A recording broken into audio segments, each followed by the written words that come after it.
Cometeu alguns erros, o time melhorou na segunda etapa, criou chances, mas acho que os 45 minutos iniciais custaram caro. E queria te perguntar também que depois da final do Carioca, muito se falou sobre quantos erros atrapalharam o Fluminense naquela decisão, e 2 semanas depois o time voltou a cometer alguns erros, se não iguais, muito parecidos. O que você pode falar da partida e também para o torcedor sobre isso? Boa noite a todos. Eu penso que não foi nem o primeiro tempo inteiro que foi ruim. Foi os primeiros 20, 25 minutos que foram muito ruins, a ponto de fazermos uma alteração com 12 minutos de jogo, né? O que é absolutamente anormal. Pensamos uma coisa, o jogo iniciou, um pouco essa questão do encaixe, mas logo em seguida sofremos o segundo gol de um escanteio, o que cria uma dificuldade maior do que sempre é o jogo contra o Fortaleza aqui, né? Então, depois fomos gradativamente melhorando.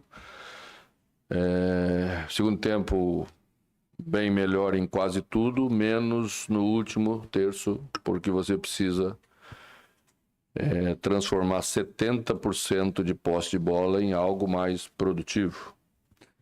Você precisa transformar 600 passes em algo mais produtivo, né? Aí quando tivemos controle, a partir do momento que tivemos controle, colocamos mais um meia para tentar que essa bola chegasse com mais qualidade para os últimos jogadores. Nós tivemos 2, 3 oportunidades, uma com o Keno muito clara, foi a bola de cabeça, né? Mas precisamos melhorar. E não saímos do estadual reclamando de erros. Não pode colocar as coisas todas no mesmo saco, porque acho que não é isso. Saímos falando do estadual, que fizemos uma disputa dentro dos limites que tínhamos para aquele momento. Mas sabemos que esses limites devem ser empurrados para cima. Vamos trabalhar para que eles melhorem rapidamente. Acho que a equipe pode ser a equipe que jogou a segunda parte do jogo com mais qualidade de término de jogada, porque tem jogadores para isso, é atrás disso que vamos ir. Boa noite, mano. Gabriel Amaral, do Jornada KTO 1902. A gente viu hoje, você já falou sobre a mudança na escalação, né? Não na escalação, né? Escalou, 15 minutos depois fez uma mudança. Você teve 15 dias agora, né? Que até o Fortaleza não teve, jogou Copa do Nordeste, mas que é um tempo que você não vai ter. Até setembro, praticamente, não tem mais paralisação nenhuma que chegue perto de 15 dias, a não ser que seja eliminado muito rápido no Mundial, que não é, imagino, o que você deseja. Mas são 3 meses agora de jogos em sequência e que hoje o torcedor em 15 minutos talvez tenha se desiludido com qualquer coisa que tenha pensado no início do ano por causa desse início tão ruim. Não, falando sobre o que o torcedor falou, né, no caso. O que você pensa hoje que... Para isso que tu tá falando e essa rápida desilusão que no futebol brasileiro hoje se vive, né? Facilidade, porque a gente sabe que o futebol é diferente. Não ganha aqui desde 2019, né? É isso? 22? 19?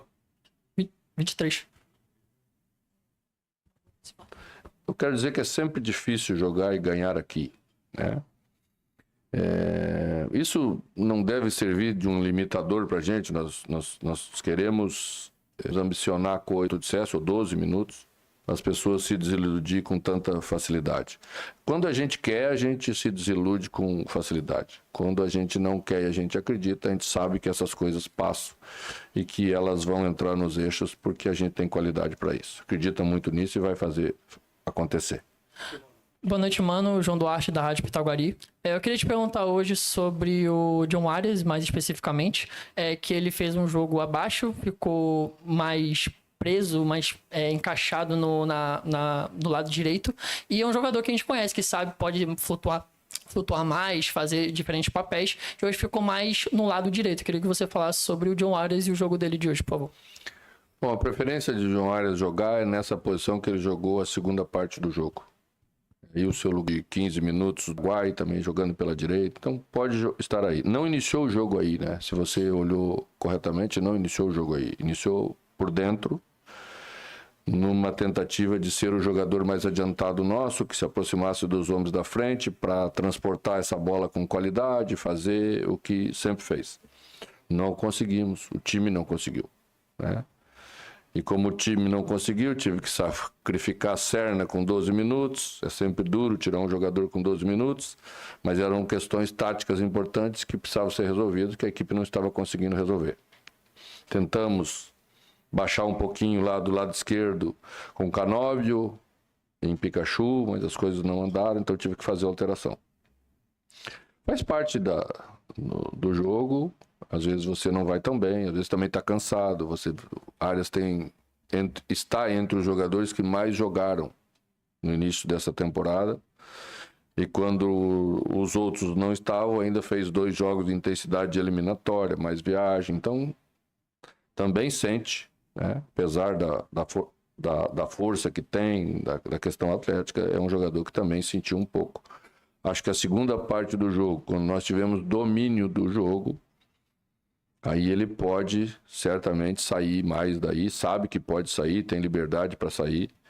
Guga estava encontrando um espaço de apoio bom na segunda parte, então você flutuar um pouquinho mais, foi a palavra que você usou, é o que ele tem de liberdade para fazer. Mas às vezes você não está num dia tão feliz, mas a gente acredita muito nele, ele é um dos principais jogadores nossos e terça-feira vai estar bem.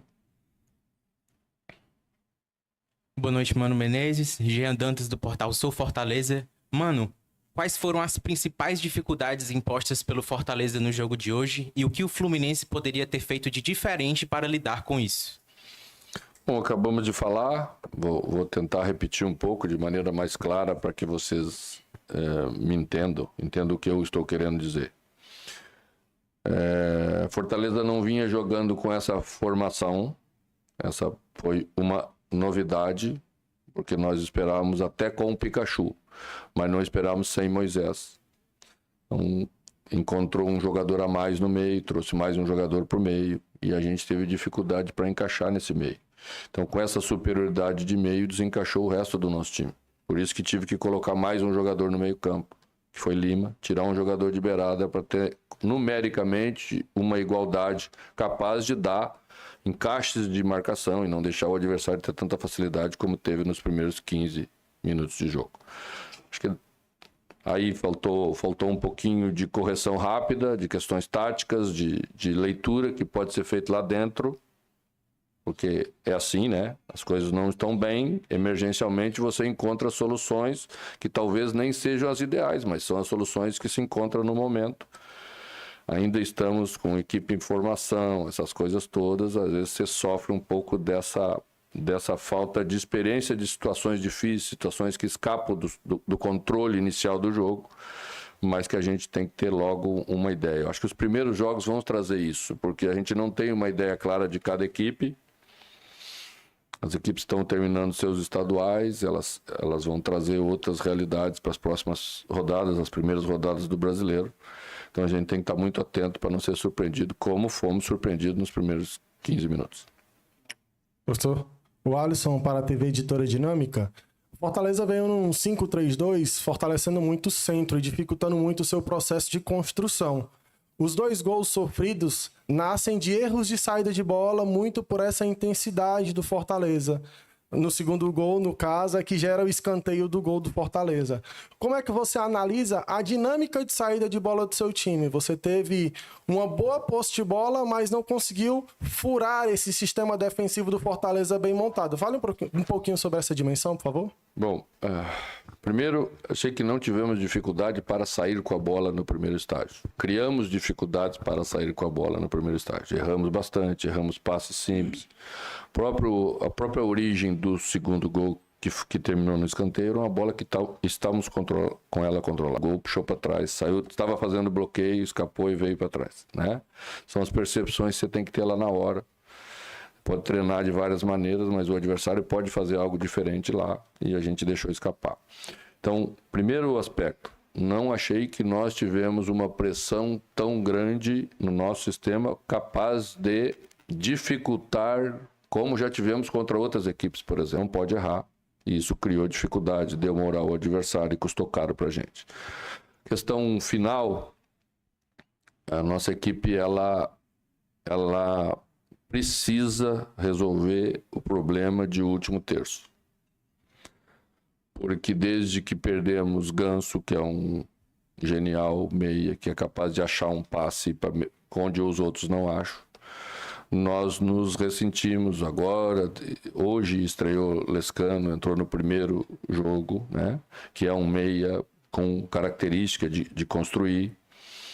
E a gente perdeu o Riquelme, que poderia estar usando, que é um jogador que se aproxima, embora seja muito jovem, então a gente está cuidando, teve uma lesão. Lima é um jogador que faz isso bem, mas precisa de um outro meia principal, e aí ele cresce como um segundo meia. Acho que os nossos problemas residem aí. Com menos espaço, com uma linha mais baixa, a gente tem que ter uma capacidade de criação melhor, mais lúcida, para transformar esses números que citei lá no início em conclusões a gol, em chutes que criem dificuldade para o adversário, capazes também de marcar. Voltou na temporada passada jogando muito bem pelo Fortaleza. E nessa temporada, claro, tem um processo de adaptação, tem 24 anos, é um jovem jogador, mas queria que o senhor desse essa opinião sobre o Hércules. Bom, gostamos muito dele, é um jogador que trabalha, é um profissional muito, muito correto, mas as alterações de times trazem novidades para o jogador, né? Fortaleza ano passado jogou bastante maneira, requer outros fundamentos, né? Vai mudando e o jogador vai se adaptando e os que têm potencial como ele tem, vai encontrando novas soluções para render bem como rendeu aqui. A gente confia muito nele, como confia em todos os jogadores que estão aí. Temos muitos jovens jogadores que temos que dar essa maturidade em jogos difíceis, como são os jogos do Campeonato Brasileiro, para que eles oscilem menos e consigam fazer conosco aquilo que a expectativa se criou, e no caso do Hércules, que já fez em outros clubes, como fez aqui no Fortaleza, em alto nível. A última, mano. Ô, mano, boa noite, Eduardo Trovão. Recentemente, numa coletiva, o Martinelli falou que esse campeonato Fluminense entra muito mais forte. Você falou agora que precisa dar a esse torcedor do Fluminense um ano muito melhor do que foi do ano passado. Como é que você projeta esse campeonato brasileiro? Existe algum lugar assim que o Fluminense vai brigar por isso, por aquilo, Libertadores, título sul-americano? Existe esse projeto, assim, essa perspectiva de Brasileirão? Pois é, eu vi uma avaliação hoje, até fotografei para guardar, que sempre é importante, alguém falando onde cada um vai estar e brigando por cada coisa, né? Provavelmente quando iniciou o Campeonato Brasileiro do ano passado, o Fluminense jamais imaginou que ia chegar na última rodada tendo que pontuar no Allianz Parque para não ser rebaixado. Então eu não sou daqueles que faz previsão. Previsão é mãe de Ná. Eu trabalho todo dia duro para que o time consiga entregar aquilo que precisa. Conheço bem do Campeonato Brasileiro. Não sei se você viu, também fizeram uma matéria sobre os treinadores que mais venceram desde 2016. Como a gente está numa fase mais ou menos, vou lembrar. Eu estou entre os 3 que mais venceram. Primeiro o Cuca, segundo o Renato, que está jogando futebol lá no Rio de Janeiro, na praia. E terceiro eu. Então a gente sabe o caminho das vitórias, mas sabe que elas são muito duras de construir. E que não é por decreto que a gente consegue fazer isso. O que vai dizer as primeiras rodadas, talvez até a 10ª rodada, é onde cada clube vai se situar. Em que turma você vai estar? Vai estar na turma de cima, vai estar na intermediária, vai lá para baixo? É onde não quer se estar, é onde temos que ter experiência e tranquilidade para saber conduzir as coisas, com muito conhecimento, muita calma, mas também com bastante competência para a gente resolver os problemas que são os nossos problemas. Obrigado, Manu. Obrigado, boa noite. Boa noite, gente.